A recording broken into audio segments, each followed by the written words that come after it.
Hello and welcome to everyone. Today we are going to discuss about the energy.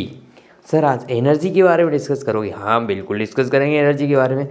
उससे पहले एक special type के force की बात करेंगे आज। स्पेशल टाइप का फोर्स कैसा, कितना स्पेशल है? बहुत स्पेशल है, ये बहुत ज़्यादा स्पेशल है। इसको बोलते हैं कंजर्वेटिव फोर्स। कौन सा फोर्स? Conservative force. मुझे लगता है मुझे ये वाला चश्मा लगा लेना चाहिए, मज़ा आ जाएगा ना। तो क्यों ना मज़ा लिया जाए। तो आज डिस्कस करते हैं कंजर्वेटिव फोर्स। कौन सा? Conservative force. ऐसा फोर्स जो कंजर्व रहता है उसको बोलते हैं कंजर्वेटिव फोर्स। तो कंजर्व रहने का मतलब बताओ पहले आप मुझे कि कंजर्व रहने का मतलब क्या है। कंजर्व रहने की जब आप डेफिनेशन ढूंढोगे, कंजर्व इस टर्म का मतलब CONSERVE, कंजर्व का मतलब होता है बच्चों जो अवॉइड टू वेस्ट, मतलब ऐसी चीज़ जो वेस्टेज को अवॉइड करती है उसको बोलते हैं कंजर्व। ठीक है, आपने देखा होगा ये कंजर्वेशन एक वर्ड सुना होगा। कंजर्वेशन मतलब चीज़ों को बचाना, वेस्ट होने नहीं देना, उन चीज़ों को बोलते हैं कंजर्वेशन। तो भाई कंजर्वेशन मतलब वो फोर्स जो कंजर्व रहे। कंजर्व रहने का मतलब ये कुछ ना कुछ चीज़ बचाता होगा, वेस्टेज नहीं होने देता होगा, तभी तो इसको कंजर्वेशन फोर्स बोलते हैं।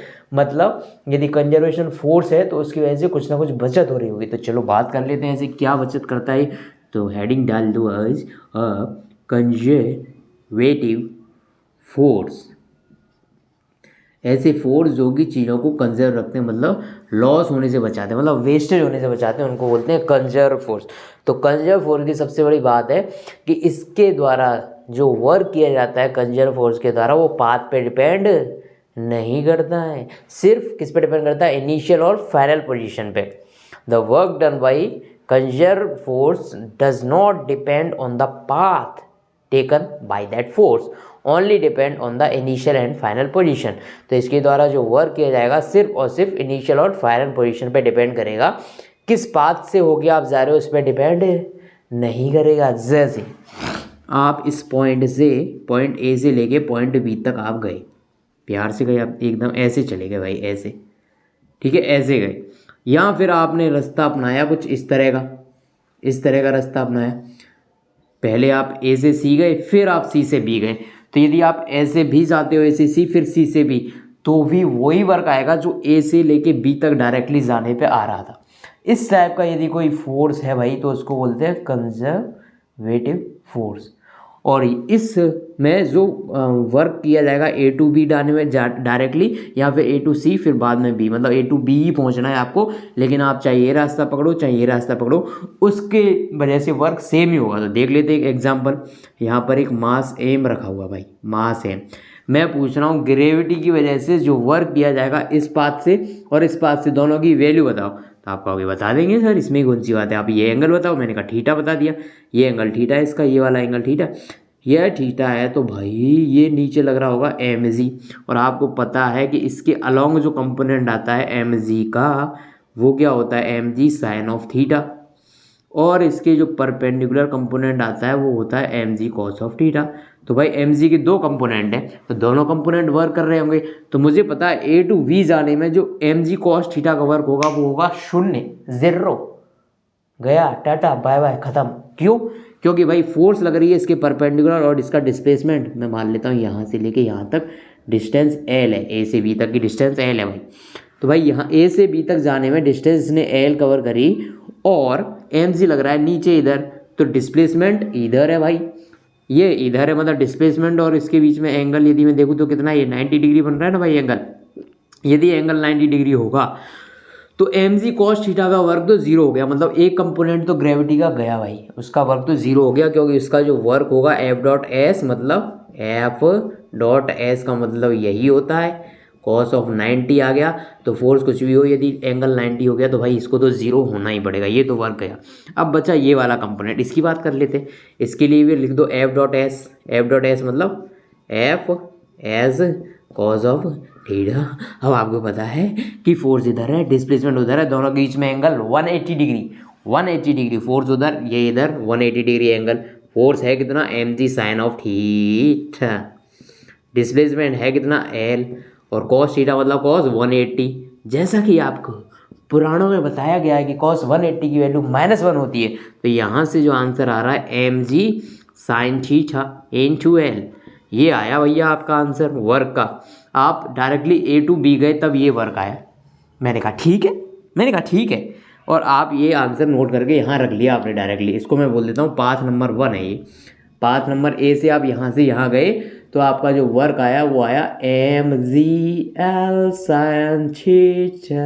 ओके, आपने नोट कर लिया। अब मैं बोलता हूँ आपसे, बोल ही देता हूँ आज, इतना शर्माऊंगा आज, मुझे बोलना ही पड़ेगा आपसे कि बच्चों अब आपको दूसरे पाथ से जाना है। वो पाथ एक ये रहा AC + CB, तो इस पाथ को मैं नाम देता हूँ 2, इसको देता हूँ 3। अब ये वाला ब्लॉक इसके ऊपर नहीं रखा मैंने, यहाँ रख दिया इस सरफेस पे। पहले मैं ऐसे इधर जाऊँगा फिर इसको ऊपर ले जाऊँगा, ठीक है, एग्री, ओके। तो भाई mg, ये m है, नीचे ग्रेविटी का फोर्स, अब डायरेक्ट mg लगेगा क्योंकि इंक्लाइन सरफेस पर नहीं है तो डायरेक्ट mg लग रहा होगा नीचे। तो mg का इस पाथ पे A to C इसका वर्क कितना होगा, mg लग रहा है नीचे, डिस्प्लेसमेंट इधर है, तो पाथ नंबर 2 पर वापस वर्क हो जाएगा 0। लेकिन अभी तो ये C पे पहुंचा है, मुझे तो V पे पहुंचना था, तो V तक पहुंचने के लिए W सेकंड वाले पाथ का प्लस W थर्ड वाले पाथ का करना पड़ेगा, और डायरेक्टली मैं इनको ऐड कर सकता हूँ वर्क को, because work is a scalar quantity, so we can directly add the work of both these path, second path and third path we can directly add because it is a scalar quantity not a vector quantity. Okay, so now we'll calculate the work of third. so यहाँ पर ये पहुँच चुका है भाई block, ये block यहाँ पहुँच चुका है, mg लग रहा है नीचे, और भाई डिस्प्लेसमेंट है ऊपर। ऊपर कितना है, ये एंगल से आप देख सकते हो l का, यदि ये कंपोनेंट लोगे तो भाई ये आएगा l cos थीटा, और L का ये वाला कंपोनेंट लोगे तो ये आएगा L sin थीटा। मतलब भाई ये डिस्प्लेसमेंट L sin थीटा है, और किधर है ऊपर, mg किधर है नीचे, दोनों के बीच में angle 180। If the angle is 180 then minus mg नीचे, फोर्स नीचे, डिस्प्लेसमेंट ऊपर, और डिस्प्लेसमेंट है कितना L sin थीटा। तो भाइयों, प्यारे मेरे भाइयों, A to B यदि गए आप तो आपको work number 2 plus work number 3 करना पड़ेगा, और इसकी वैल्यू आएगी -mgl साइन ऑफ थीटा। क्या यही वैल्यू पहले भी आई थी ना?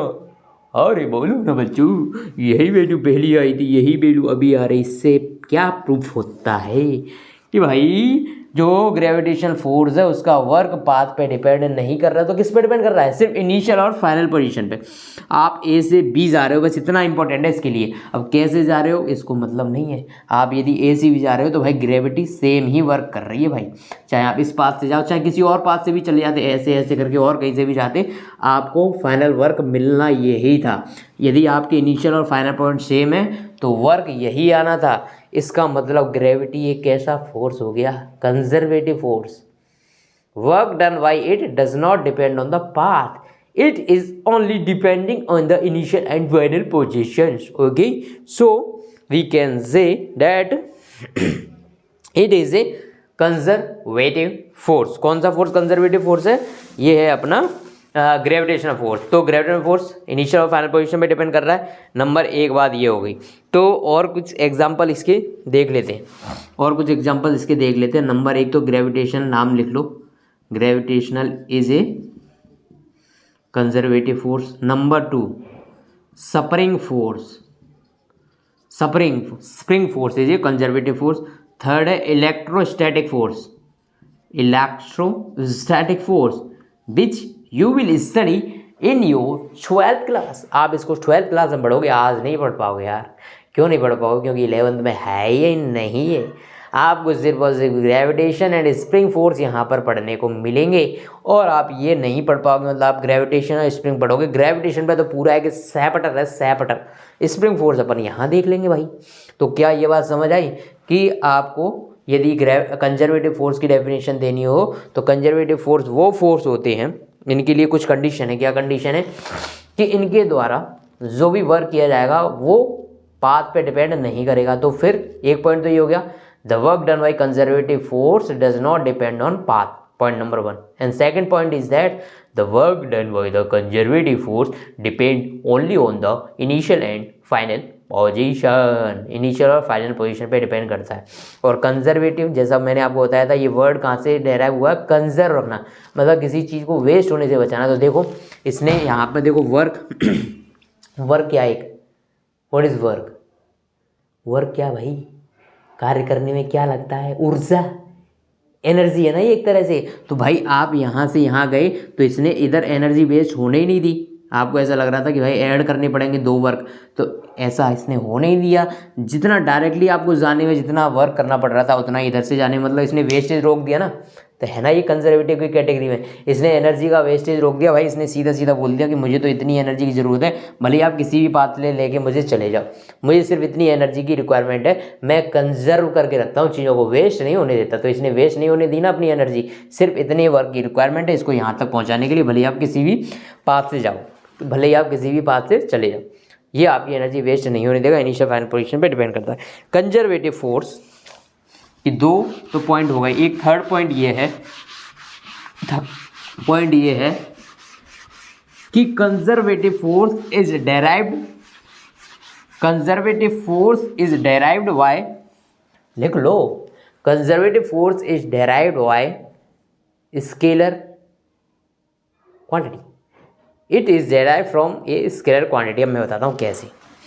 एक मास था, ये धरती पर रखा है, धरती सुनहरी अंबर नीला, हर मौसम रंगीला, मेरा देश रंगीला। तो इसको ऊपर लेके जाते हैं भाई यहाँ से यहाँ तक, ठीक है। तो नीचे इस पर mg लगेगा भाई।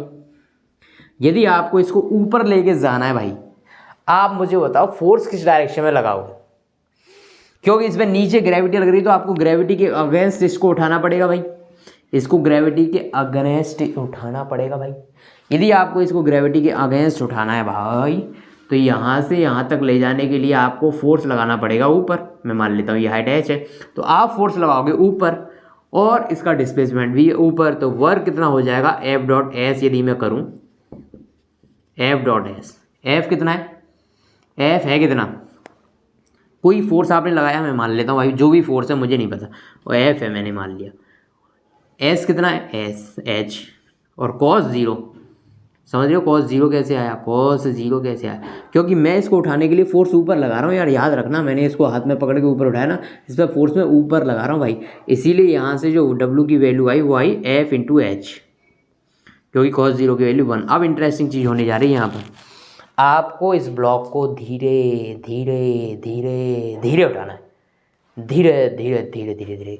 यदि आप धीरे धीरे धीरे धीरे धीरे उठाओगे, इसका मतलब जितना फोर्स उतना ही फोर्स लगा रहे हो आप जितना mg को बैलेंस कर रहा है, उससे ज़्यादा फोर्स नहीं लगा रहे आप। धीरे धीरे इसको यदि उठा रहे हो तो जितना ऊपर F लग रहा है, इतना F लग रहा है वही mg के बराबर होगा। एक्चुअली में इसको उठाने के लिए जो F की वैल्यू है हल्की सी यदि आप ज़्यादा रखोगे mg से, तो आप इसको इजीली उठा पाओगे। mg नीचे लग रहा है फोर्स, लेकिन आप ऊपर की तरफ mg से थोड़ा ज़्यादा लगाओगे तो आप इसको इजीली उठा पाओगे। लेकिन क्रिटिकल केस में जब सबसे कम फोर्स लगाना हो तो कितना फोर्स लगाना पड़ेगा, mg तो लगाना ही पड़ेगा। तो मैं उसी क्रिटिकल केस की बात करता हूँ, तब वर्क कितना हो जाएगा आपका mgh। ये वो वर्क है जो आपने किया है भाई, जो आपने किया है इस ब्लॉक पर इसको उठाने के लिए, तभी तो आपने फोर्स भी ऊपर लगाया होगा, तभी ये ऊपर उठा होगा और जी भी ऊपर। ये तो हो गया ये। अब मुझे ये बताओ कि mg ने कितना वर्क किया होगा। ये तो आपका वर्क हो गया, ग्रेविटेशनल फोर्स की वजह से आपका वर्क आ गया। इसकी mg की वजह से कितना वर्क हुआ होगा, ये तो आपका वर्क है, ये आपका है, आपने जो F फोर्स लगाया उसकी वजह से आपने, क्योंकि इसको धीरे धीरे उठाया तो F की वैल्यू mg के इक्वल हो गई है वो। लेकिन इसको mg तभी लिख सकते हैं जब आपने इसको धीरे धीरे धीरे धीरे उठाया। यदि आपने ज़्यादा फोर्स से उठा दिया तो वो फोर्स की वैल्यू पुट करनी पड़ेगी, ठीक है। अब mg का वर्क मैं देखूँ तो mg लग रहा है नीचे, h है ऊपर, तो mg मतलब ग्रेविटेशनल फोर्स की वजह से जो वर्क हुआ है उसकी वैल्यू -mgh होगी। क्या ये बात आप मानते हो? क्या ये बात आप मानते हो? हाँ बिल्कुल मानोगे आप, बिल्कुल मानोगे, आपको माननी पड़ेगी बात भाई, माननी पड़ेगी, क्योंकि mg नीचे, h डिस्प्लेसमेंट ऊपर हुआ है, मतलब दोनों के बीच में एंगल 180 है। जब 180 होता है तो फोर्स इंटू डिस्प्लेसमेंट कर देते हैं, लेकिन साथ में एक माइनस साइन लगा देते हैं, तो ग्रेविटेशनल फोर्स की वैल्यू आ गई -mgh। अच्छा ठीक है, आपको ये बात समझ आई। अब यहाँ से मैं मान लेता हूँ h वेरिएबल है भाई, h की वैल्यू वेरिएबल है, धीरे धीरे आप किसी एक पोजीशन पे ले गए, फिर दूसरी तीसरी ऐसी पोजीशन पे ले गए। यदि आपको इस वाले फॉर्मूले से फोर्स निकालना हो, फोर्स कितना फोर्स लग रहा होगा, तो क्या आप ये ऐसे निकालोगे du/dh। यदि h वेरिएबल है, यदि एच वेरिएबल है तो भाई आपको यदि वो फोर्स निकालना है, यहाँ पर ग्रेविटेशनल फोर्स अगर है उसकी वैल्यू आपको निकालनी है। तो जो भी पोटेंशियल एनर्जी है, mgh है क्या एक्चुअली में, यदि आप इसको यहाँ से लेके यहाँ उठा दोगे तो यहाँ पर पहुँचने पे यदि एम मास यहाँ पहुँच गया तो यहाँ पर पोटेंशियल एनर्जी जीरो मानेंगे। ये सब चीज़ आगे देखने वाले हैं, पोटेंशियल एनर्जी कहाँ पे जीरो मानते हैं और पोटेंशियल एनर्जी है होती क्या है, सारी चीज़ें बता रहा हूँ। लेकिन मैं कंजर्वेटिव फोर्स निकालने का तरीका बता रहा हूँ कि कैसे निकालना चाहिए आपको। तो निकालने का यही तरीका है, जो भी उसकी पोटेंशियल एनर्जी उस टाइम पर होगी उसका डेरिवेशन करना पड़ेगा, उसको डेराइव करना पड़ेगा with respect to that height, और we can say that distance, और we can say that displacement. आपको इसके रेस्पेक्ट में, यदि मैं इसका एच के रेस्पेक्ट में डिस्प्लेसमेंट कर दूं भाई, ये है क्या, इसको मैं क्या पोटेंशियल एनर्जी लिख सकता हूँ एच हाइट पे जाने पे, बिल्कुल लिख सकता हूँ।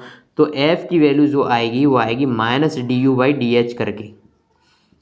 तो minus D you by D H करूँगा तो माइनस एम जी आएगा ये, क्योंकि एच का इसका डिफ्रेंशिएशन करोगे एच के रेस्पेक्ट में तो एच गायब हो जाएगा, माइनस एम जी बचेगा।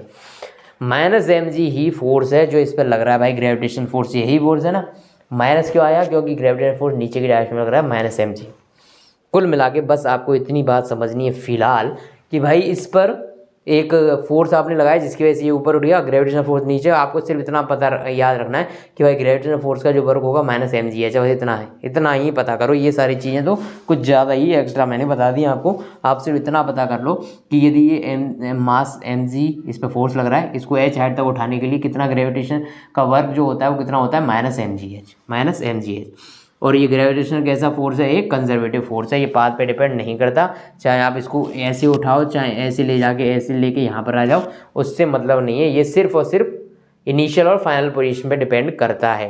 तो इससे एक अच्छी चीज़ आपको ये पता चल सकती है, ये पता चल सकती है भाइयों, एक चीज़ ये पता चल सकती है कि आप कुछ ऐसे पाथ पे चल रहे हो भाई, ऐसे पाथ पे चल रहे हो, ठीक है, और आपको एक ब्लॉक है यहाँ पर, यहाँ से लेके ऊपर लेके जाना है इस पाथ के अलाउ। तो मैं आपसे यदि पूछ लूँ, ये हाइट आपको दे रखी है भाई, ये है 50 मीटर, और ये वाली जो हॉरिजॉन्टल डिस्टेंस दे रखी है वो दे रखी है 20 मीटर। मैंने आपसे पूछा, बस सिर्फ पूछा ही पूछा है कि यहाँ से लेके यहाँ तक जाने में ग्रेविटेशनल का वर्क, ग्रेविटी का वर्क कितना होगा। तो आपको ये सब चीज़ नहीं देखनी कि पहले ये इसका वर्क निकालो, इसका निकालो, इसका निकालो, इसका निकालो, फिर इनको ऐड करो, नहीं। आप सिर्फ क्या करो, gravity depend only initial and final position. Initial और फाइनल पोजीशन की बात करें तो इनिशियल पोजीशन ये, फाइनल पोजीशन ये। इनिशियल और फाइनल पोजीशन के बीच में जो डिस्टेंस है वो कितनी है, 50 है ना। ग्रेविटेशन लग रहा होगा नीचे mg, और ये ऊपर, मतलब दोनों के बीच में एंगल कितना होगा, 180 का। तो यहाँ से जो वैल्यू आ जाएगी डायरेक्टली mg इंटू डिस्प्लेसमेंट कितना है, h। मतलब ग्रेविटी के लिए आपको इनिशियल और फाइनल पोजीशन के बीच में सिर्फ डिफरेंस देखना है, उनके बीच में डिस्टेंस कितनी है। आपको ये पाथ वगैरह देखने की जरूरत नहीं है। इनिशियली यहाँ से यहाँ तक पहुँचना है, मतलब आप वाई डायरेक्शन में कितना चले, तो वाई डायरेक्शन में चले 50, एक्स डायरेक्शन में जो भी चलेंगे उससे कोई मतलब नहीं है, क्योंकि आपको मैंने अभी प्रूव किया था एक्स डायरेक्शन में ग्रेविटी और डिस्प्लेसमेंट दोनों एक दूसरे के परपेंडिकुलर होते हैं, मतलब 90 डिग्री पे होते हैं, वहाँ पर वो वर्क जीरो हो जाता है। आपको सिर्फ वाई डायरेक्शन का वर्क देखना है, ठीक है। तो कंजर्वेटिव फोर्स क्या होते हैं, जिनको किससे डेराइव किया जाता है, स्केलर क्वांटिटी से। जैसे कि अभी जो फोर्स था ग्रेविटी का फोर्स माइनस एम जी मैंने डेराइव किया था, वो किससे डेराइव किया था, एक स्केलर क्वांटिटी से डेराइव किया था ना। किससे, कौन सी थी स्केलर क्वांटिटी, वो उसकी potential energy M G H, उससे डेराइव कर दिया था ना, उससे डेराइव कर दिया था। एम जी एच का डिफ्रेंशिएशन जब किया था इससे एच के रेस्पेक्ट में, तो वैल्यू आई थी माइनस एम जी। तो मतलब डेरिवेशन उसका किससे हो गया था, एक तो स्केलर क्वांटिटी से। फर्स्ट कंडीशन ये है उसकी। सेकंड कंडीशन ये है कि वो पाथ पर डिपेंड नहीं करता, तो आप किसी भी पाथ से लेके जाओ वैल्यू सेम ही आएगी यदि वो फोर्स कंजर्वेटिव है तो। थर्ड, किस पे डिपेंड करता है फिर वो, सिर्फ इनिशियल एंड फाइनल पोजीशन पे डिपेंड करता है। आपकी इनिशियल पोजीशन क्या है, फाइनल पोजीशन क्या है, सिर्फ इसी का ध्यान रखता है, बाकी आप किस रास्ते से गए उससे कोई मतलब नहीं है। तो क्या ये बात आप समझ पाए कि कंजर्वेटिव फोर्स कौन से होते हैं। और नॉन कंजर्वेटिव फोर्स की बात कर लेते हैं अपन, नॉन कंजर्वेटिव फोर्स की बात कर लेते हैं अपन। तो सबसे पहले ये बताओ, what is mean by non conservative. Non conservative ऐसे फोर्स होते हैं which can not conserve energy. Conserve मतलब मैंने आपको बता दिया जो वेस्टेज को बचाए, लेकिन नॉन कंजर्वेटिव ये होंगे जो वेस्ट करेंगे भाई। जितनी अलग अलग पाथ से जाओगे उतने में उनकी एनर्जी वेस्ट होती ही जाएगी, आप उसको रोक नहीं सकते। ग्रेविटी ने देखो एनर्जी बचा ली ना आपकी, कि आप यदि इस ऐसे गए फिर ऐसे गए थे तो आपने, उसने सिर्फ ये वाली एनर्जी ली थी आपकी, ये वाली एनर्जी जीरो हो गई थी, आपको एनर्जी यहाँ प्रोवाइड नहीं करनी पड़ी थी क्योंकि वो कंजर्वेटिव फोर्स है। लेकिन आप इससे यहाँ से डायरेक्टली जाते तो आपको डायरेक्ट कितनी एनर्जी की ज़रूरत थी, mg/L sin थीटा। इतना ही वर्क करना पड़ रहा था ना आपको, इतना ही वर्क कंज्यूम करना पड़ रहा था ना इस पॉइंट से उस पॉइंट तक जाने के लिए इंक्लाइन सरफेस पे। तो आप ऐसे गए तो भी आपको उतना ही वर्क कंज्यूम करना पड़ रहा था, मतलब वेस्टेज जीरो कर दिया उसने। लेकिन नॉन कंजर्वेटिव फोर्स ऐसे होते हैं कि आप एक बार जिस पाथ से चले गए उसी पाथ पर लौट के वापस भी आ गए, उसी पाथ पर लौट के वापस भी आ गए, तो आपकी एनर्जी जीरो नहीं होगी, मतलब वर्क डन जीरो नहीं होगा। और थर्ड एक पॉइंट और लिख सकते हो कंजर्वेटिव फोर्स में, date in cyclic path, or we can say if your initial and final position is same then work done by conservative force is zero। यदि आपके पास एक कंजर्वेटिव फोर्स है तो उसके द्वारा साइक्लिक प्रोसेस में, या फिर बोलूँ इनिशियल एंड फाइनल पॉइंट यदि सेम है, initial and final position same है, तो आपको उस पाथ में सिर्फ ज़ीरो वर्क करना पड़ेगा। जैसे मैं बताता हूँ ना,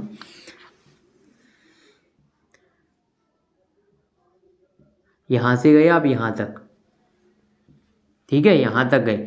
यदि कोई कंजर्वेटिव फोर्स है, आपको बता दिया कि ये कंजर्वेटिव फोर्स है, कंजर्वेटिव फोर्स एफ लग रही है इस पर, और कंजर्वेटिव फोर्स को लेके आप इस डिस्टेंस तक चलेगा, ये मैंने मान ली कि ये एच दूरी है यहाँ से, और फिर आप वापस लौट के आ गए, ये एम है, एम, ठीक है, आप वापस लौट के आ गए, यही फोर्स है, सेम फोर्स लग रही है, इसको लौटा के यहाँ तक लेके आ रही है। तो यहाँ पर आए तो वापस एच डिस्टेंस आपको चलना पड़ेगा वहाँ से यहाँ तक। तो आप यदि सेम पॉइंट पे लौट के आ गए तो इसका मतलब कंजर्वेटिव फोर्स का वर्क कितना हो जाएगा, टोटल पाथ में जीरो। जिस पॉइंट से स्टार्ट किया आपने उसी पॉइंट पे वापस लौट के आ गए तो कंजर्वेटिव फोर्स का वर्क डन कितना हो जाएगा, जीरो। तो 4 पॉइंट मुझे यहाँ से मिले। कौन कौन से पॉइंट? नंबर 1, कंजर्वेटिव फोर्स वो फोर्स हैं जिनको एक स्केलर क्वांटिटी से डेराइव किया जा सकता है। वो मैंने आपको डेराइव करके दिखाया, एक एग्जांपल लेके दिखाया कि कैसे एक कंजर्वेटिव फोर्स को, मतलब ग्रेविटी वाले फोर्स को कैसे मैंने डेराइव किया पोटेंशियल एनर्जी से, जो कि एक स्केलर क्वांटिटी है। नंबर 2, सिर्फ एक कंडीशन सेटिस्फाई होने से नहीं होता। यदि स्केलर क्वांटिटी से डेराइव हो गया मतलब कंजर्वेटिव फोर्स नहीं, सारी कंडीशन सेटिस्फाई होनी चाहिए। फर्स्ट कंडीशन हो गई। सेकंड कंडीशन क्या है कि यदि आप, ये डिपेंड करता है सिर्फ और सिर्फ इनिशियल एंड फाइनल पोजीशन पे, it does not depend on path. Second position is depends only initial and final position. Third point, it does not depend on path. Fourth point, in the cyclic process, or we can say if our initial point and final point is same then the work done by conservative force is zero। यदि आपकी initial और final position same है तो work done by conservative force is zero. अब आप बोलोगे कि ऐसा तो हमेशा होगा ही, यदि डिस्प्लेसमेंट जीरो हो गया, इनिशियल और फाइनल पोजीशन सेम होने का मतलब क्या हुआ, डिस्प्लेसमेंट जीरो हो गया, और डिस्प्लेसमेंट जीरो हो गया तो मुझे पता ही है एफ डॉट एस मैं करता हूँ हमेशा, यदि इसमें डिस्प्लेसमेंट की वैल्यू जीरो हो गई तो मुझे पता ही है कि वर्क जीरो होना ही चाहिए, होना ही पड़ेगा। तो मैं इसके लिए आपको बताता हूँ भाई ऐसा नहीं होगा, ऐसा नहीं होगा। देखो अब मैं बताता हूँ आपको, मज़ा तो अब आएगा ना। ये एम मास है, नीचे ग्रेविटेशन एम जी लग रहा होगा भाई, पीछे क्या लगेगा, यदि ये रफ सरफेस है और जिसका कोफिशिएंट है म्यू, तो पीछे एक फोर्स लगेगा म्यू इंटू एन, मतलब म्यू एम जी। अब मुझे बताओ पॉइंट नंबर ए से पॉइंट नंबर बी तक, ए से बी तक जाने में work done by A to B वाई, आपको वर्क डन बताना है किसका, फ्रिक्शन फोर्स का। तो भाई फ्रिक्शन फोर्स में फोर्स इधर लग रहा है, डिस्प्लेसमेंट इधर है, तो मतलब 180 का एंगल है, तो फोर्स इंटू डिस्प्लेसमेंट, लेकिन माइनस लगाना पड़ेगा, तो mu M G into H. ये ए से बी जाने में जो वर्क हुआ वो minus mu M G H हुआ। अब आपको बी से ए आना है, work done in B to A आने में जो वर्क होगा, यहाँ से यदि आप चलोगे तो भाई आप इस डायरेक्शन में चल रहे हो, friction force always opposes the what, friction force always opposes the relative motion. ये ब्लॉक इधर चल रहा है तो इस ब्लॉक पर फ्रिक्शन लगेगा इधर, और उसकी वैल्यू वापस वही होगी mu into M G. Mu यहाँ पर काइनेटिक फ्रिक्शन है, ये याद रख लेना, म्यू के भी लिख सकते हो क्योंकि ये ब्लॉक चल रहा है इसीलिए काइनेटिक फ्रिक्शन। तो यहाँ पर भी वही हो जाएगी म्यू के इंटू एम जी, ये तो हो गया फ्रिक्शन, और डिस्प्लेसमेंट इधर है, फ्रिक्शन इधर है, मतलब दोनों के बीच में वापस एंगल 180 हो गया, तो ये वैल्यू भी वापस ही।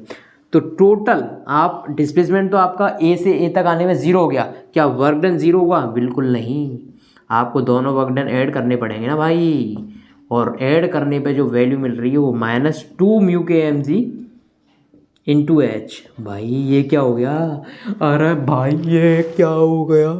तो ये है कैसा फोर्स है ये, it is a non conservative force. Non conservative force में आप जिस पॉइंट से स्टार्ट कर रहे हो उसी पॉइंट पे लौट के वापस आ गए तो भी वर्क डन जीरो नहीं होता है। देख लो यहाँ पे ध्यान से, ये तो 2 म्यू एच हो गया ना, होना जीरो चाहिए था। लेकिन किस केस में, यदि ये कंजर्वेटिव फोर्स होता तो 100%, यदि डिस्प्लेसमेंट जीरो हो जाता तो इसके द्वारा वर्क डन जो किया जाता वो भी ज़ीरो हो जाता। लेकिन इस केस में नहीं है। तो आप समझ सकते हो ना, कंजर्वेटिव फोर्स में और नॉन कंजर्वेटिव फोर्स में डिफरेंस आप ऐसे निकाल सकते हो।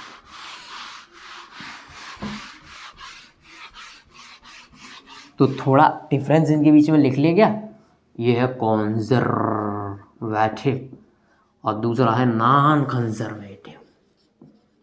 नॉन कंजर्वेटिव पहला पॉइंट,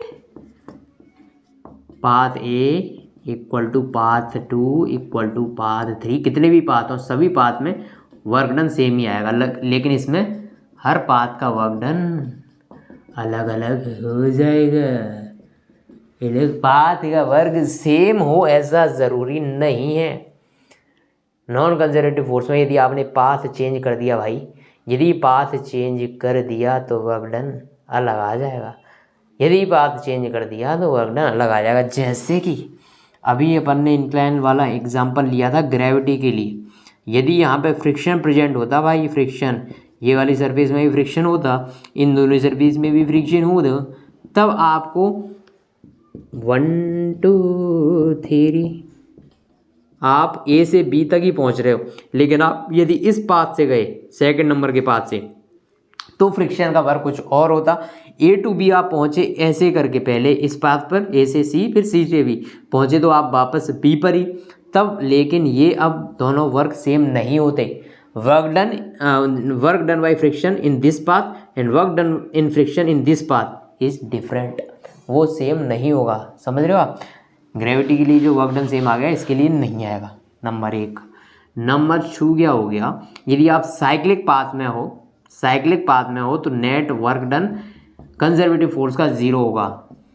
लेकिन इसका नेटवर्क ज़ीरो होना ज़रूरी नहीं है। यदि आप साइक्लिक पाथ में हो लेकिन आपने नॉन कंजर्वेटिव फोर्स है आपके पास, या क्लोज्ड पाथ में बोलूँ, साइक्लिक पाथ क्लोज्ड पाथ बोल दूँ, इसमें इनिशियल पॉइंट और फाइनल पॉइंट पोजीशन सेम है, initial position final position same है, तो भी वर्क डन ज़ीरो हो ऐसा नहीं होगा। वर्क डन ज़ीरो नहीं होगा साइक्लिक पाथ का भाई। अभी देखा मैंने नॉन कंजर्वेटिव का एग्जाम्पल फ्रिक्शन वाला। ठीक है, ये सब चीज़ें नोट कर लो। अब मैंने आपको चीज़ें बताई दी। कंजर्वेटिव फोर्स के एग्जाम्पल लिख लो। कंजर्वेटिव फोर्स कौन कौन से फोर्स हैं, gravitational force, spring force and electrostatic force. Okay, these are the example of conservative force. अच्छा, कोई फोर्स कंजर्वेटिव है, यदि मुझे ये फोर्स दे रखी है भाई 2x² आई गैप प्लस 2y² जे गैप प्लस 2k² के गैप, मैंने आपसे पूछ लिया ये फोर्स कंजर्वेटिव है या नहीं। कैसे चेक करोगे, यदि कोई फोर्स कंजर्वेटिव है, ये फोर्स है टोटल, तो आपको ये कंडीशन सेटिस्फाई करनी चाहिए उसको। ये कंडीशन सिर्फ ये नहीं, और भी है भाई, और भी हैं, और भी हैं, और भी हैं, और भी हैं, और भी हैं, और भी हैं, और भी हैं, और भी हैं, और भी हैं भाई। ये तीनों कंडीशन यदि सेटिस्फाई होंगी then you can say the force is conservative force. मुझे ये क्वेश्चन दे दिया और पूछ लिया क्या ये फोर्स कंजर्वेटिव है, तो आपको क्या करना पड़ेगा, ये तीनों कंडीशन सेटिस्फाई करनी पड़ेंगी।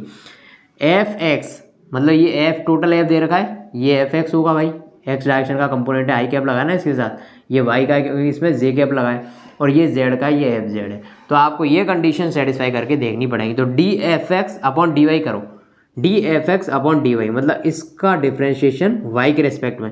तो वाई के रेस्पेक्ट में ये सारी चीज़ें कांस्टेंट हो जाएंगी, 2 तो कांस्टेंट है ही, और x² भी कांस्टेंट हो जाएगा क्योंकि वाई के रेस्पेक्ट में करना है। तो D F X Y D Y की वैल्यू आ जाएगी 0।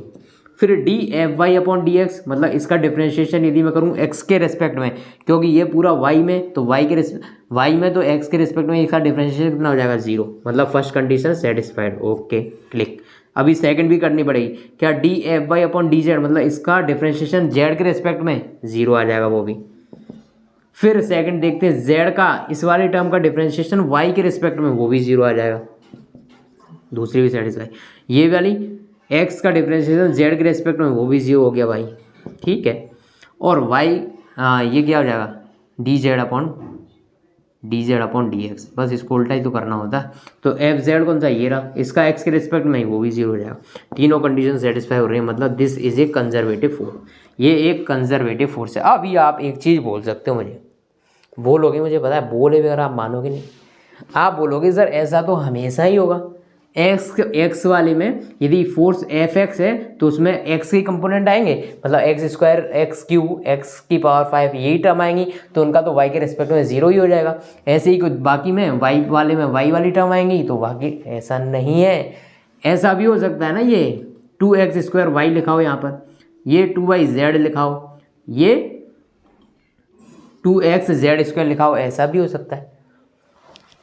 z वाले कंपोनेंट में x और z² की टर्म हो सकती है, y वाले में y और z की टर्म हो सकती है, और x वाले में x और y की टर्म हो सकती है, कोई सी भी टर्म हो सकती है।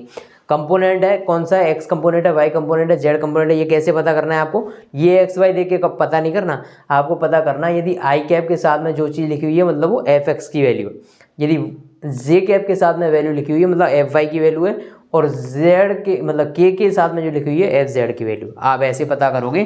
फिर ये तीनों कंडीशन लगाओगे, if these 3 condition are satisfied then you can say that this force is conservative force.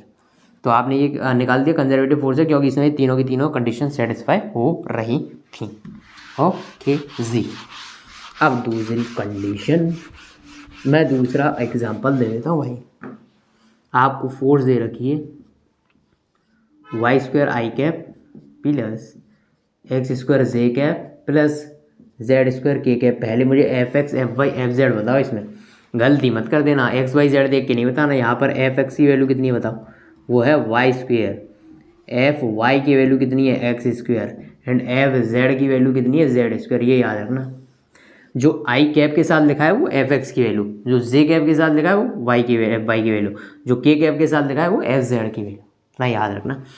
अब इसका डिफरेंशिएशन करके देखो, पहली कंडीशन सेटिस्फाई हो रही है नहीं, del F X by del Y और del F Y upon del X, F X upon del Y, तो इसका वाई के रेस्पेक्ट में करोगे तो ये 2y आएगा, ये इक्वल आ रहा है क्या एफ वाई अपॉन एक्स के, तो इसका करोगे एक्स के रेस्पेक्ट में वाई का, तो ये आ जाएगा 2x। नहीं हो रहा भाई, ये तो इक्वल नहीं है, ये तो इक्वल नहीं है, 2y 2x से इक्वल थोड़ी होता है, मतलब ये दोनों इक्वल नहीं है, मतलब ये कंजर्वेटिव फोर्स नहीं होगा, ये कंजर्वेटिव फोर्स नहीं है। तो ये कैसा हो गया, नॉन कंजर्वेटिव फोर्स है।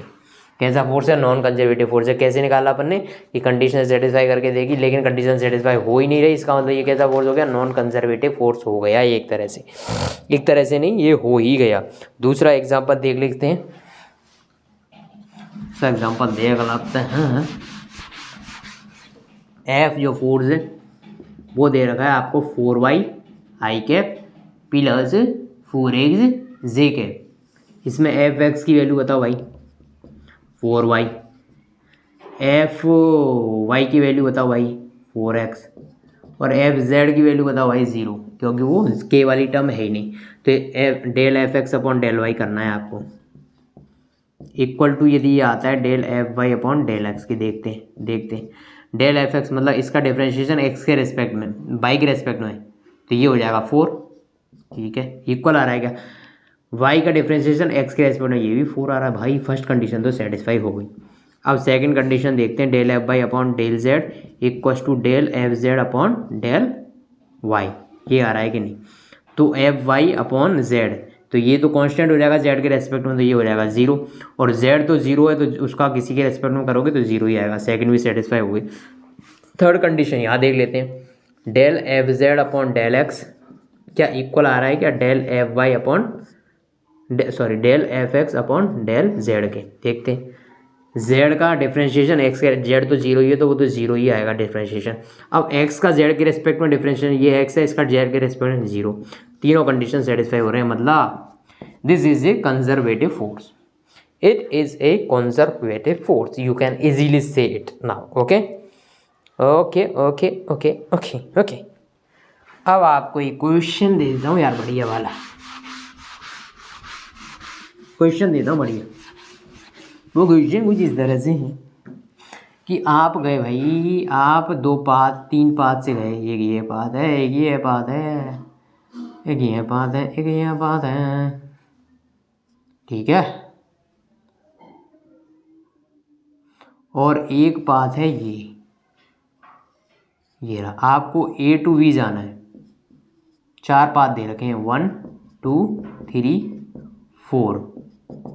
आपको एक इक्वेशन दे रखी है कि यहाँ पर A to V जाने के लिए एक फोर्स लग रही है, एक फोर्स लग रही है जिसकी वैल्यू है x² i cap plus y² j cap. ये वैल्यू है भाई। आपसे पूछ लिया हर एक पाथ में इसका वर्क बताओ, हर एक पाथ में इसका वर्क बताओ, और आपको डिस्प्लेसमेंट की वैल्यू दी नहीं है, तो वर्क निकालोगे कैसे? यदि डिस्प्लेसमेंट की वैल्यू होती तो √f.dx करते और इंटीग्रेशन कर देते यहाँ से यहाँ तक की जो भी लिमिट दे रखी होती है वो लिमिट लगा देते, लेकिन इसमें तो कुछ भी नहीं दे रखा भाई, तो आप वर्क निकालोगे कैसे? तो क्या आप एक चीज़ पता कर सकते हो? क्या आप एक चीज़ बता, आपसे सिर्फ ये पूछा है क्या इन सभी पाथ में वर्क सेम होगा या अलग अलग होगा, ये बता दो। तो भाई आपको पहले ये पता करना है F is a conservative force और नॉट, आप पता करना, वही तीनों कंडीशन लगाना, तो आपको पता चलेगा कि F is a conservative force. यदि एफ एक कंजर्वेटिव फोर्स है तो इसके द्वारा work done in path 1 equal to work done in path 2 equal to work done in path 3 equal to work done in path 4। कितने भी पाथ हों, यदि इनिशियल और फाइनल पॉइंट सेम है तो आप किसी भी पाथ से जाओ, सारे पाथ का वर्क डन सेम ही आना है। क्यों आएगा?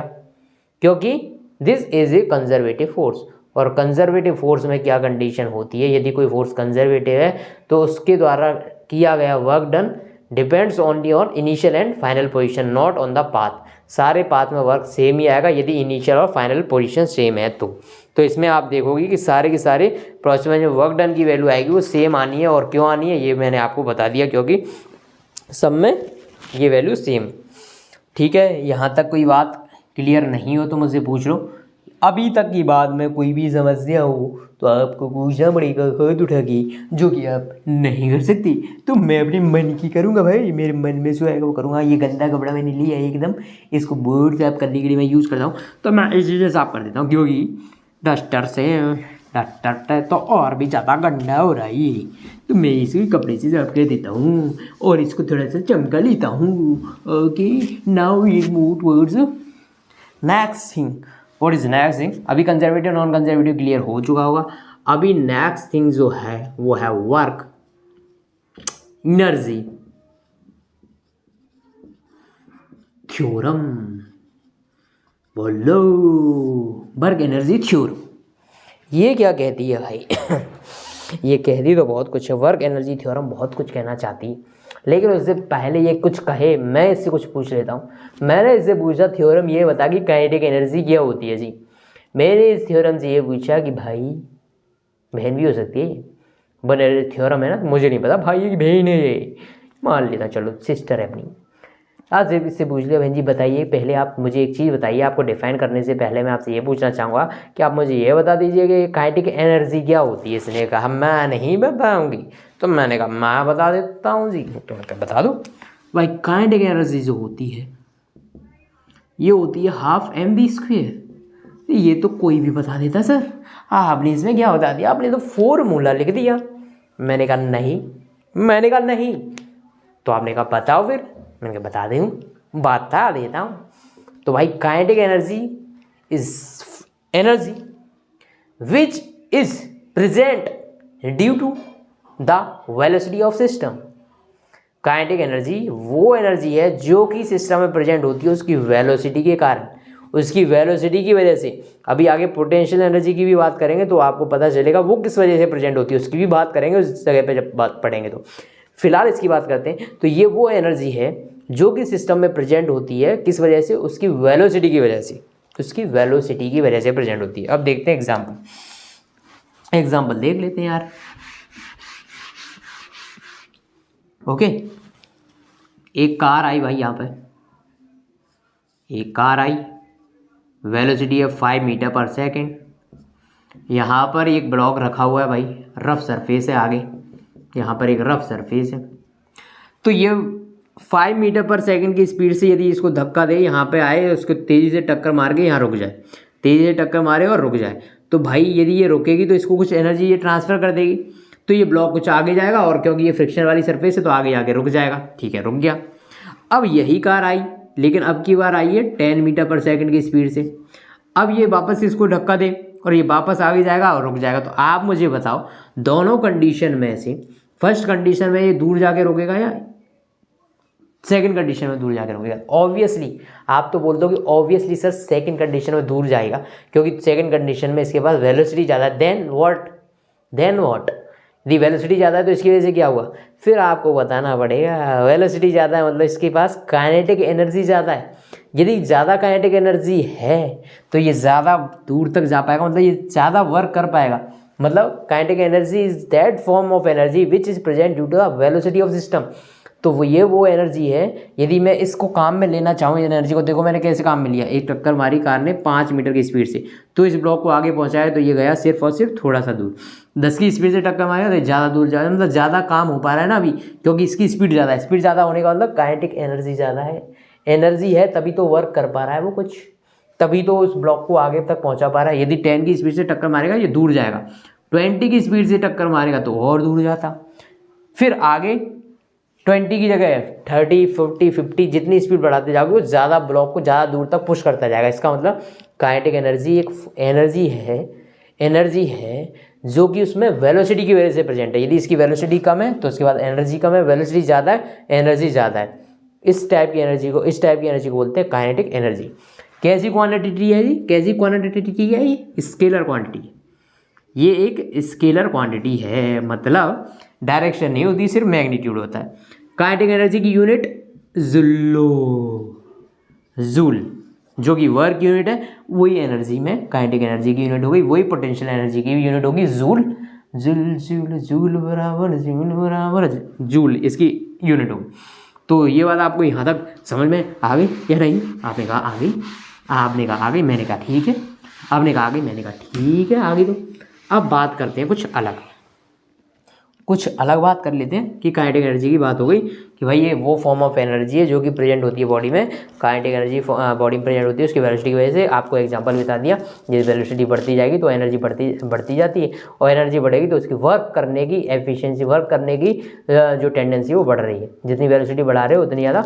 ओके, अब मुझे एक बात बताओ कि कोई एक बंदा है प्यारा, ठीक है, वो इनिशियली 10 मीटर पर सेकंड की स्पीड से चल रहा है और उसका मास है 10 kg। 10 kg उसका मास है और वेलोसिटी है उसकी 10 मीटर पर सेकंड। आपने कहा ठीक है, मैंने कहा ये निकालो अब इसके लिए। आपने कहा निकाल देंगे साहब, ऐसी भी क्या बात है, ये भी नहीं निकाल पाएंगे कि हम साहब, क्या साहब हम ये भी नहीं कर पाएंगे? आपने कहा ठीक है। मैंने कहा कि अब इसकी काइनेटिक एनर्जी 10% रिड्यूस हो चुकी है भाई, 10% रिड्यूस हो चुकी है। तो फाइनल काइनेटिक एनर्जी कितनी होगी? जब 10% कम हो गई कोई चीज़ तो बची कितनी? 90%। तो इसमें 90, अब आप ये बात नहीं समझ पाए, मुझे पता है ये बात नहीं समझ पाया। पहले मैं निकाल देता हूँ फिर बाद में बात करता हूँ आपसे। यदि 10% रिड्यूस हो गई तो बची कितनी? 90%। तो आपके पास ये बची। आप नहीं समझ पाए, मैं आपको अच्छी तरह समझा देता हूँ कि Ke1 इतनी थी, Ke2 ये। Ke2 कैसे निकाली मैंने कि भाई इनिशियली ये थी, इसमें से 10% लूज़ हो गई भाई, 10% लूज़ हो गई। तो भाई 10% लूज़ होने का मतलब समझते हो ना, 500 में से 50 चली गई, 10% कमी तो हुई थी, तो 10% घटाना पड़ेगा उसका, तो ये 450 आ रही। अब ये बात आप समझ पाए क्या?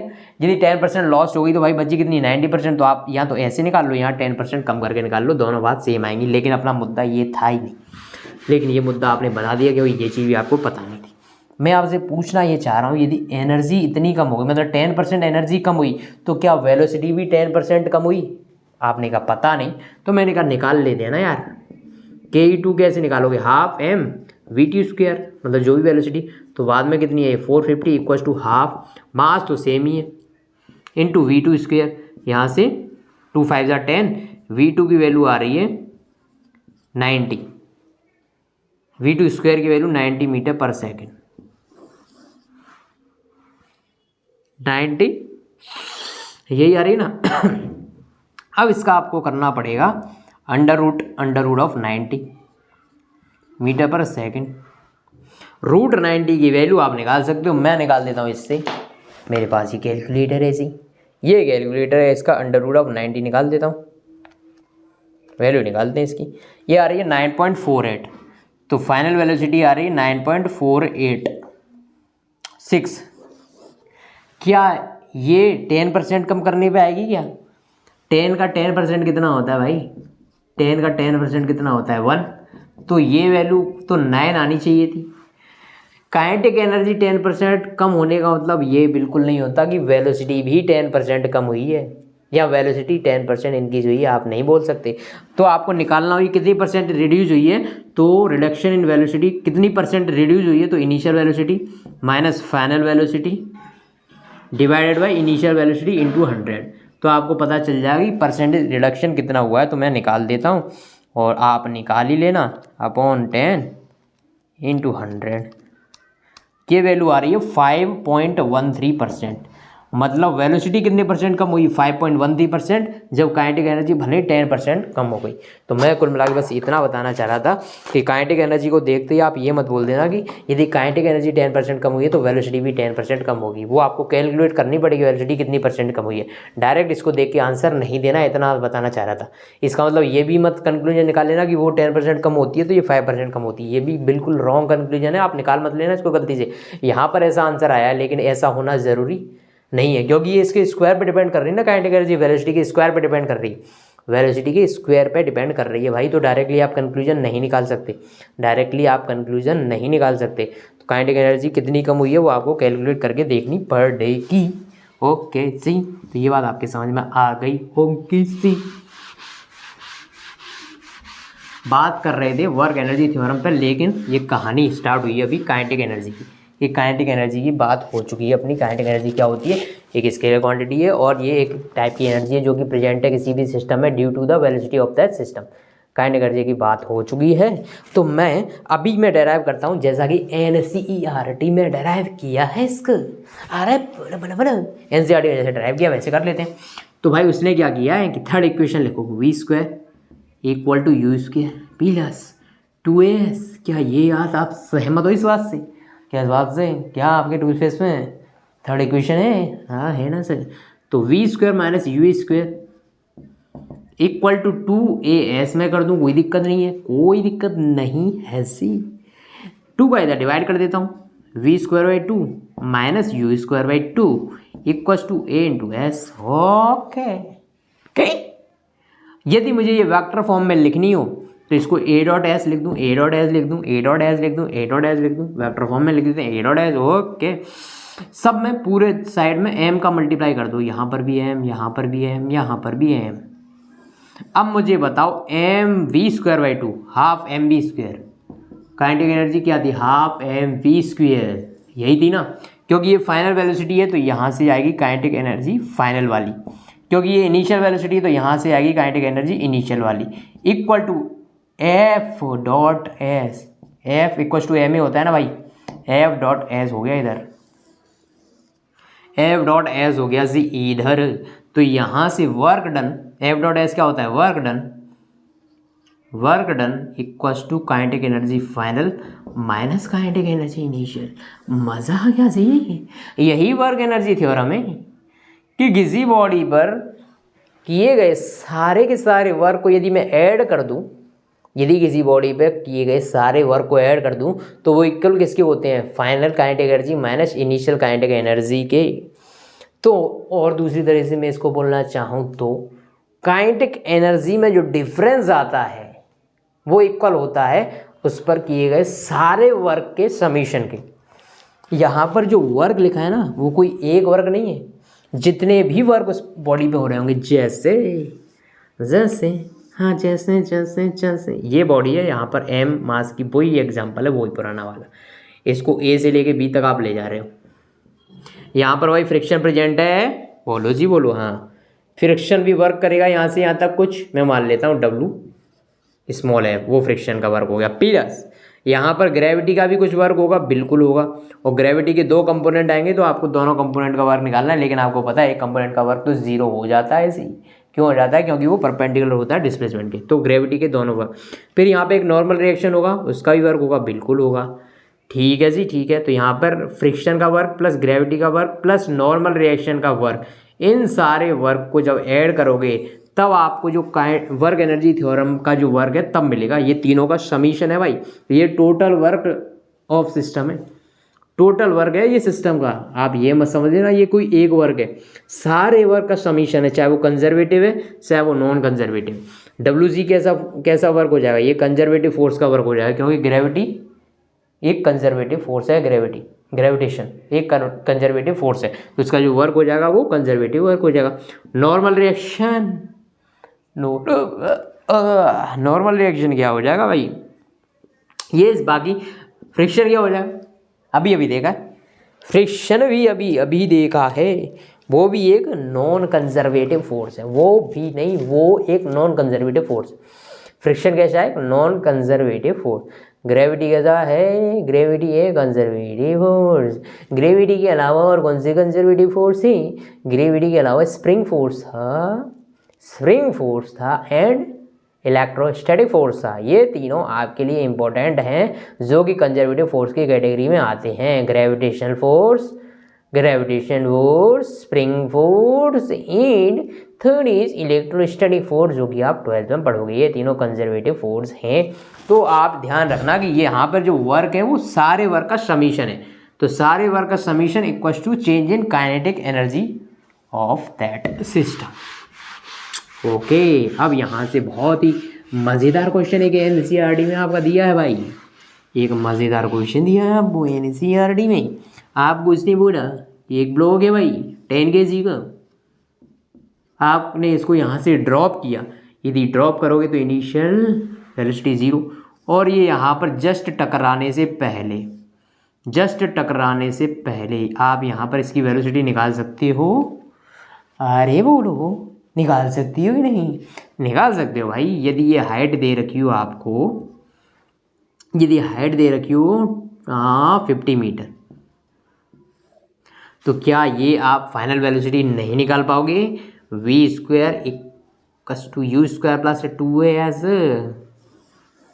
कांस्टेंट एक्सीलरेशन से नीचे गिर रहा है, आपको पता ही हो क्या है। तो क्या आप यहाँ पर इसकी निकाल पाओगे या नहीं, यहाँ पर वेलोसिटी निकाल पाओगे या नहीं निकाल पाओगे। आराम बच्चों, अरे बोलो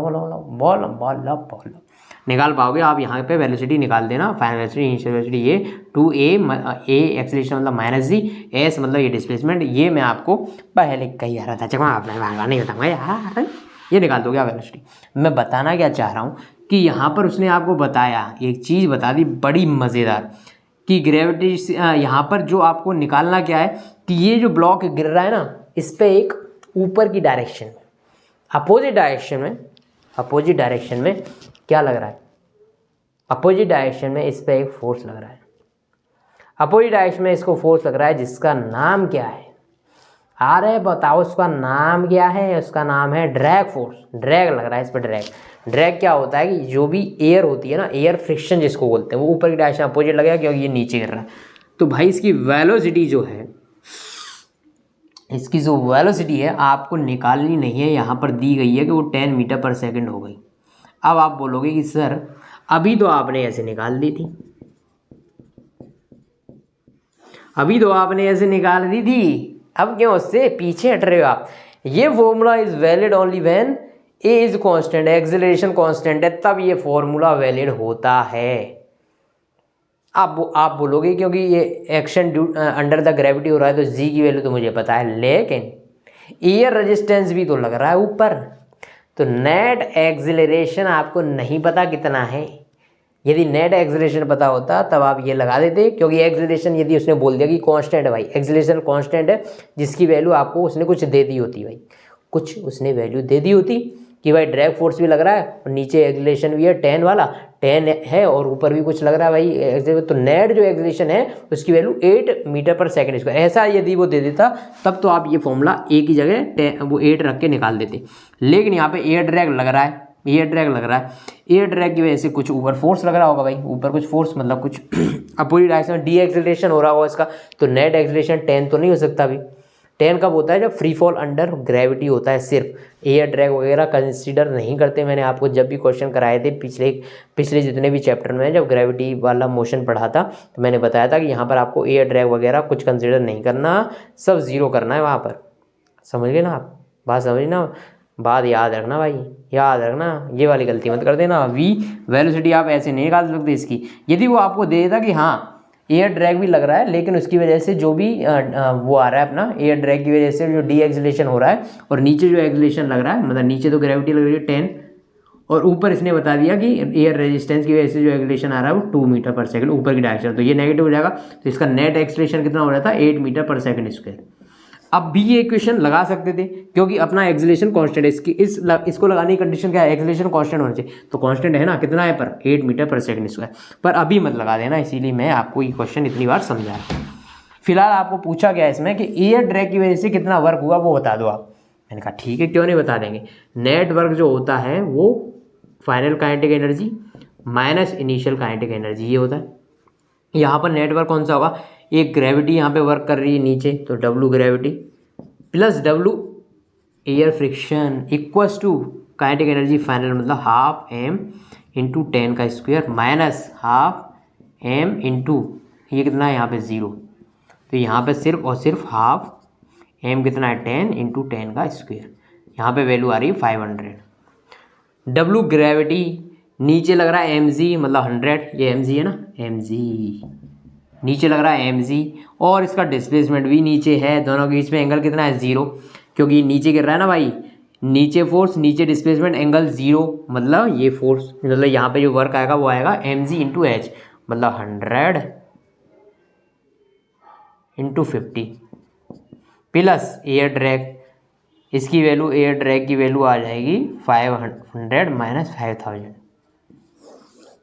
4500 न्यूटन। भाई इतनी ज़्यादा लग रही है इस पर ड्रैग फोर्स की वैल्यू नेगेटिव आ रही है, इसका मतलब आप समझ ही गए, क्योंकि ये जब आप नीचे वाली डायरेक्शन है वो पॉजिटिवली है ना, इधर नीचे वाली, तो भाई ऊपर लग रहा है, वो एयर ड्रैग ऊपर लग रहा है, इसीलिए तो वर्क डन।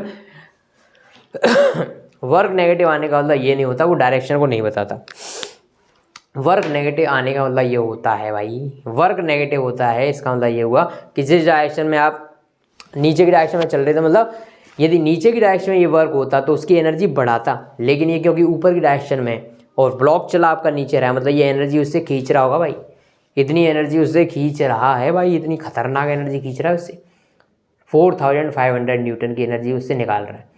वर्क डन आपको पता है कैसी क्वांटिटी है, इसे स्केलर क्वांटिटी, एक स्केलर क्वांटिटी, तो आप इससे डायरेक्शन तो मत बता देना भाई, डायरेक्शन मत बता देना, ऐसी गलती मत कर देना कि डायरेक्शन पता चल रही है इससे नेगेटिव आ रहा है ना, इसका मतलब वर्क ये ऊपर लग रहा है। ऊपर नीचे वर्क में क्या होता है यार? वर्क तो एक कैसी क्वांटिटी है? Scalar quantity. बस वो ये बताता है कि बॉडी को एनर्जी प्रोवाइड कर रहा है, यदि वो पॉजिटिव होता है तो मतलब बॉडी को एनर्जी दे रहा है, नेगेटिव है तो ये बॉडी से एनर्जी निकाल रहा है, और ऐसा ही हो रहा है। ये ड्रैग की वजह से इसकी एनर्जी कम हो रही है, तभी तो वो नीचे आके रुक रहा है, धीरे धीरे डीएक्सेलरेट कर रहा है नीचे गिरते टाइम, क्योंकि इसकी एनर्जी कंटिन्यूसली कम होती जा रही है। क्या ये बात आप समझ पाए? तो आप ऐसे निकाल सकते हो भाई, ठीक है। वर्क एनर्जी थ्योरम आपको समझ में आई या नहीं, ये तो आपका एनसीईआरटी का डेरिवेशन करने का जो तरीका है वो हो गया।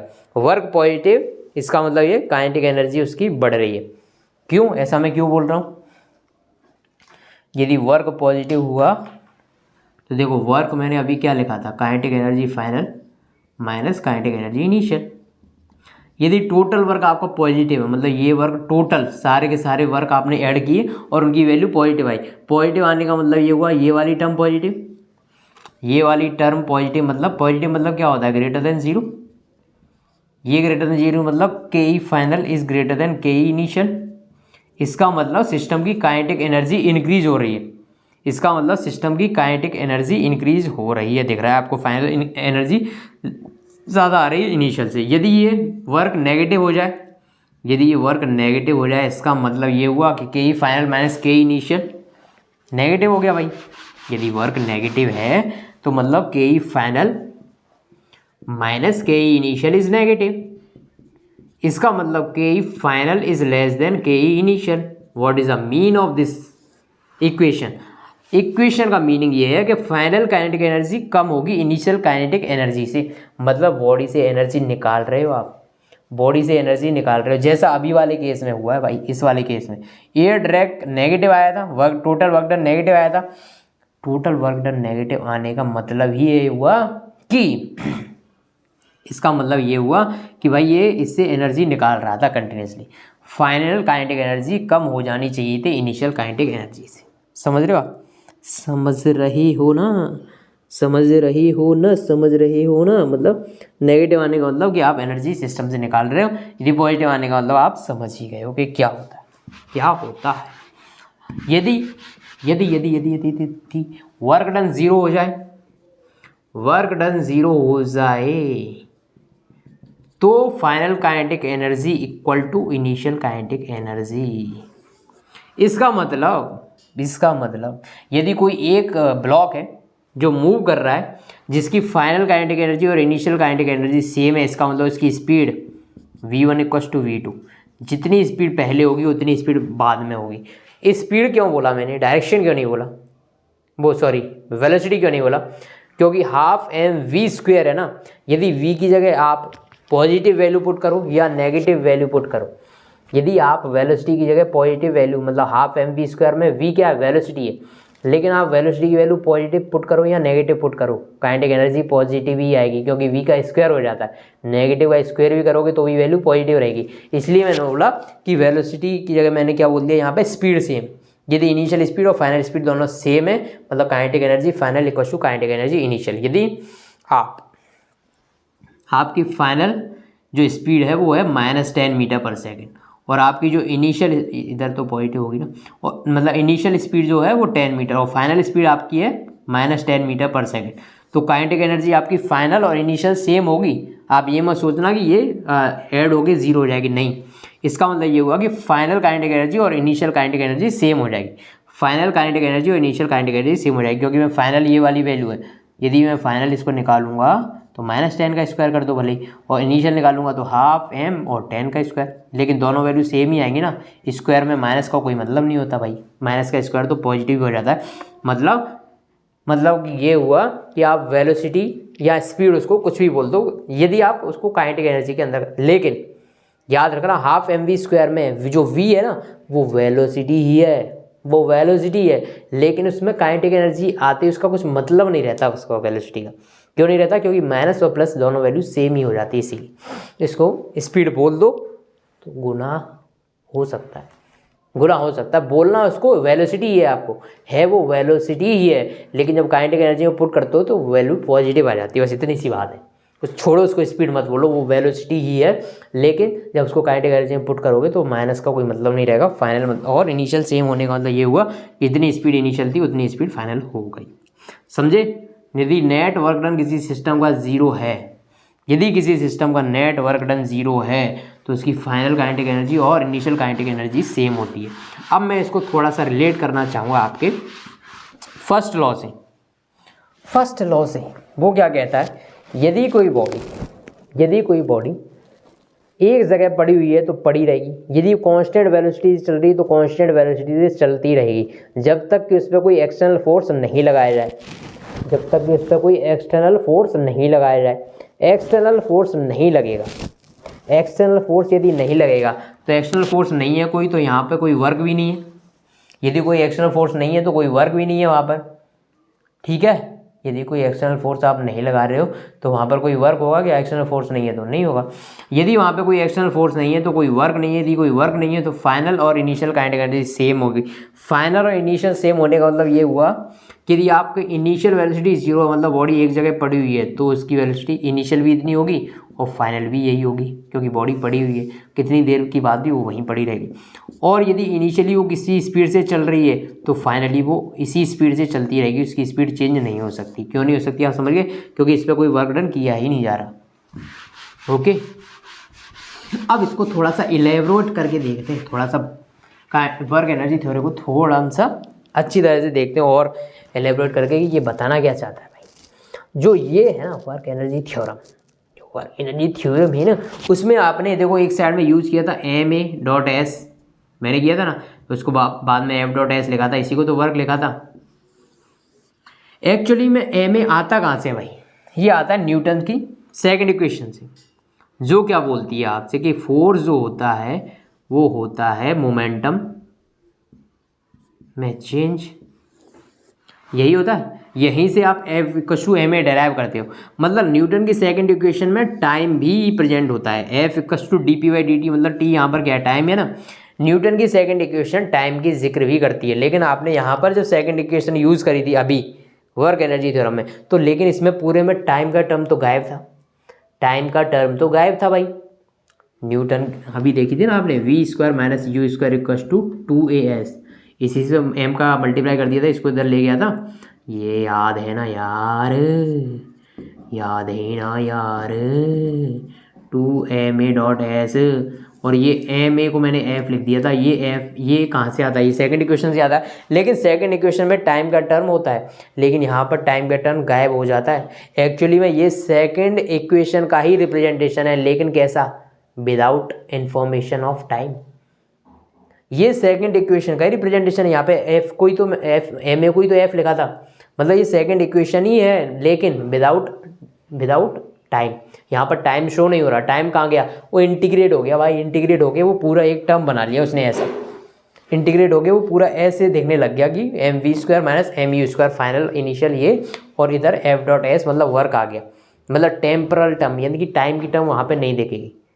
टाइम की टर्म होती है सेकंड इक्वेशन में, लेकिन जब वो वर्क एनर्जी थ्योरम में जब उसको अपन लिखते हैं तब वो टाइम की टर्म आपको नहीं दिखती, वो हो जाती है गायब। और आपको सिर्फ और सिर्फ यहाँ पर जो चीज़ें बचती हैं वो क्या बचती हैं कि आप टाइम नहीं देख पाओगे। ये सेकंड इक्वेशन, ये एक तरह से सेकंड इक्वेशन का मैनिफेस्टेशन है, लेकिन without information of time. Time की कोई इन्फॉर्मेशन यहाँ पर नहीं है। ये बात आप समझ पाए?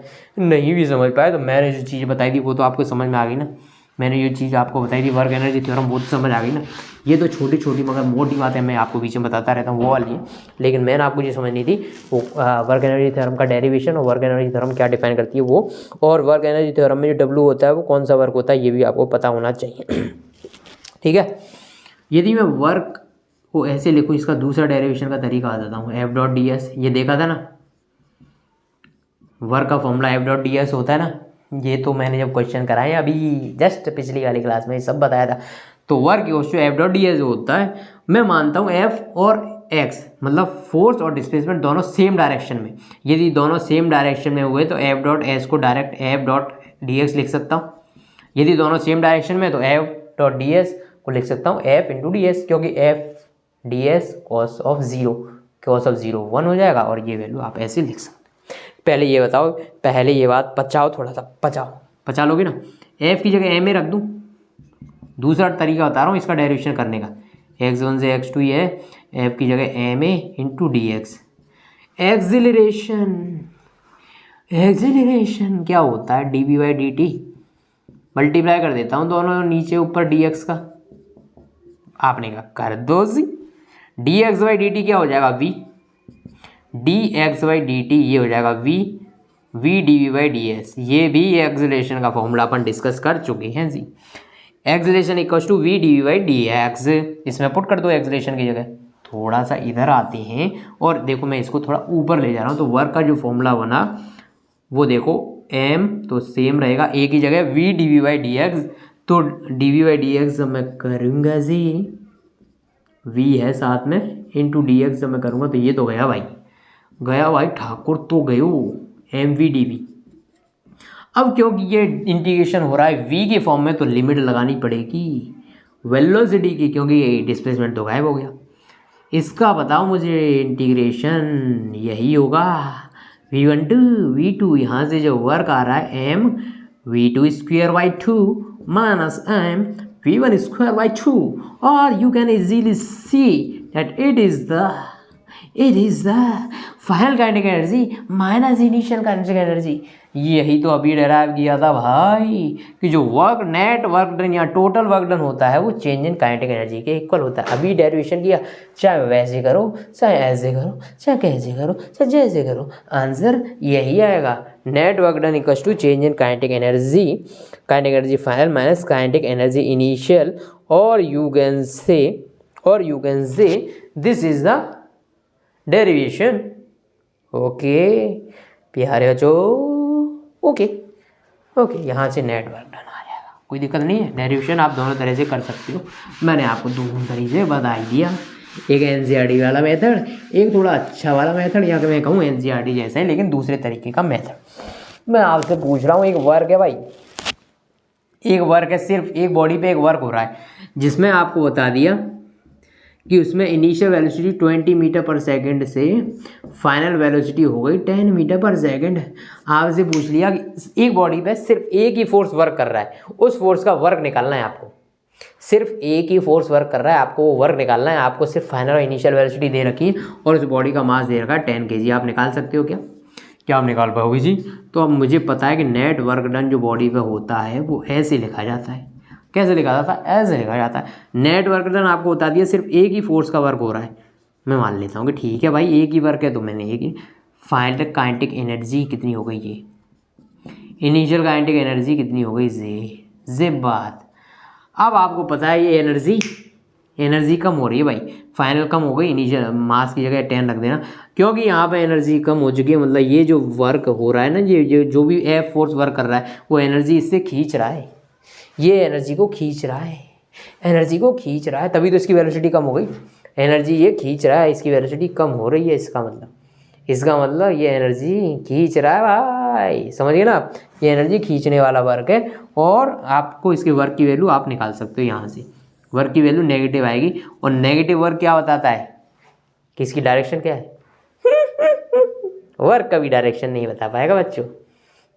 Work is scalar quantity, it can not give the direction. Positive negative direction को नहीं बताता यहाँ पर। पॉजिटिव ये बताता है कि उस सिस्टम को एनर्जी दी जा रही है, नेगेटिव बताता है सिस्टम से एनर्जी ली जा रही है। डायरेक्शन का जिक्र मत कर देना गलती से। फोर्स बता सकता है डायरेक्शन, डिस्प्लेसमेंट बता सकता है डायरेक्शन, लेकिन वर्क कभी डायरेक्शन नहीं बता पाएगा, बेचारा मजबूर है वो, क्योंकि force and displacement both are vector quantities, what work is a scalar quantity. तो वहाँ पर नेगेटिव सिर्फ ये बता रहा है कि सिस्टम से एनर्जी खींची जा रही, वही लगातार सिस्टम से एनर्जी खींची जा रही है। आप सिस्टम को एनर्जी दे नहीं रहे, मतलब सिस्टम के साथ आप क्या कर रहे हो, एक तरह से अत्याचार कर रहे हो, ठीक है। एक बॉडी है भाई, दूसरा एक क्वेश्चन है, एक क्वेश्चन है भाई, एक बॉडी है जिस पे कोई फोर्स लग रहा है, ठीक है, और इसका डिस्प्लेसमेंट ऐसे वेरी कर रहा है, ऐसे ऐसे ऐसे ऐसे ऐसे ऐसे ऐसे, ओके ओके, नहीं कि नहीं, यहाँ उसका डिस्प्लेसमेंट ऐसे वेरी कर रहा है भाई टाइम के साथ। तो आपको वर्क डन बताना है, वर्क डन टाइम 0 सेकंड से टाइम 3 सेकंड तक के बीच का, 3 सेकंड से 0 से लेके 3 सेकंड के बीच का आपको वर्क डन बताना है भाई। सिस्टम पे एक ही फोर्स वर्क कर रहा है, एक फोर्स वर्क कर रहा है, तो भाई आपको पता है या नहीं, half M V square minus half M U square, change in kinetic energy आपको निकालनी पड़ेगी, इसकी final velocity and initial velocity. तो क्या डिस्प्लेसमेंट से वेलोसिटी निकाल सकते हो, क्या डिस्प्लेसमेंट से वेलोसिटी निकाल सकते हो, 2t + 2, जब टाइम 3 सेकंड है तब आ रही है 3 × 2 = 6 + 2 8 मीटर पर सेकंड, और जब टाइम कितना है 0, वेलोसिटी आ रही है 2 मीटर पर सेकंड। क्या आप इसका वर्क नहीं निकाल पाओगे जी? आप एम मास दे रखा है सिस्टम का, कुछ भी मान लो, 5 kg मास दे रखा है जी, 5 × फाइनल वेलोसिटी कितनी है 8, फाइनल मतलब 3 सेकंड पर, वो 8 है जी, 8 का square minus half M U मतलब 2 का स्क्वायर। तो यहाँ से आपको वर्क मिल गया उस सिस्टम पर उस फोर्स के द्वारा किया गया वर्क मिल गया, जो कि बॉडी को डिस्प्लेस करा रहा था इस वाले इक्वेशन के थ्रू। और टाइम 0 से लेके 3 सेकंड तक कितना वर्क कर रहा है वो आपने बता दिया। अब क्योंकि ये वर्क पॉजिटिव आने वाला है, इसका मतलब ये सिस्टम को एनर्जी दे रहा है, और ऐसा लग भी रहा है क्योंकि सिस्टम की वेलोसिटी बढ़ रही है भाई, वेलोसिटी बढ़ रही है भाई, सिस्टम की वेलोसिटी बढ़ रही है तो काइनेटिक एनर्जी बढ़ रही है। तो मतलब ये वर्क सिस्टम को एनर्जी प्रोवाइड कर रहा है, मतलब ये वर्क सिस्टम को एनर्जी प्रोवाइड कर रहा है। तो आपको अब कोई भी इक्वेशन यदि दी जाएगी तो आप उस इक्वेशन से क्या उसका वर्क निकाल पाओगे। दूसरा दे देता हूँ एक क्वेश्चन,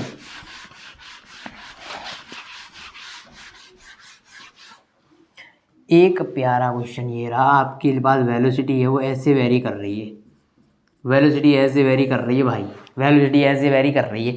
किस वजह से कर रही है? क्योंकि इस सिस्टम पे एक वर्क किया जा रहा है। तो आपको वही वर्क निकालना है भाई, वही वर्क निकालना है। जब आपका displacement x equal to 0 metre से आप चले गए x इक्वल टू 5 मीटर तक, 0 से 5 मीटर तक आप चले गए, तो मैं आपसे पूछ रहा हूँ कि भाई उस सिस्टम ने टोटल वर्क कितना किया? वर्क जो होता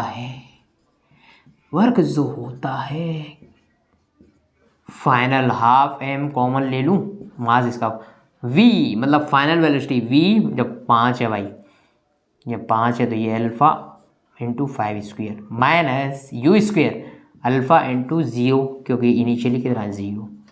क्या आप यहाँ से ये वर्क डन की वैल्यू नहीं निकाल पाओगे? See half M V square minus half M U square निकाला तो v की वैल्यू क्या आएगी फाइनली उस पर, तो मैंने क्या निकाली √5 का स्क्वायर, तो ये आई अल्फ़ा 5v। और u की वैल्यू निकाल पाओगे क्या? 0 का स्क्वायर मतलब ये वैल्यू आ गई 0, u0 v अल्फ़ा 5 अल्फ़ा। तो ये दोनों वैल्यू पुट कर दी मैंने इसमें। अच्छा जी अच्छा, v का स्क्वायर है ना, तो इस पूरी टर्म का स्क्वायर। ठीक है, समझ गए? कुल मिला के बात आपको समझ में आई नहीं? आप वर्क यदि आपसे कहीं भी पूछ ले गलती से, कहीं भी आपको गलती से वर्क पूछा जाए तो क्या आप घबराओगे या आप शर्माओगे? बोल दो, अरे बोल दो बच्चों, क्या आप ऐसा करने से डर तो नहीं जाओगे? ठीक है, तो आप किसी भी सिस्टम का यदि वर्क निकालना हो और आपको वेलोसिटी को कोई इन्फॉर्मेशन दे रखी हो, तो मैं एक बार फिर बता दूं, सिस्टम पर जो टोटल वर्क होता है वो चेंज इन काइनेटिक एनर्जी के बराबर होता है, जहां पर वर्क में सारे वर्क ऐड करने पड़ेंगे आपको। ओके, फाइनल मतलब फाइनल काइनेटिक एनर्जी कितनी हो गई और इनिशियल कितनी है, यही देखना है। मैं देख लूँ एक बार कितने मिनट का वीडियो हो चुका है ये, तो ये हो चुका है 1 hour and 16 minutes का। तो I think I should stop the video. तो thank you so much. Okay.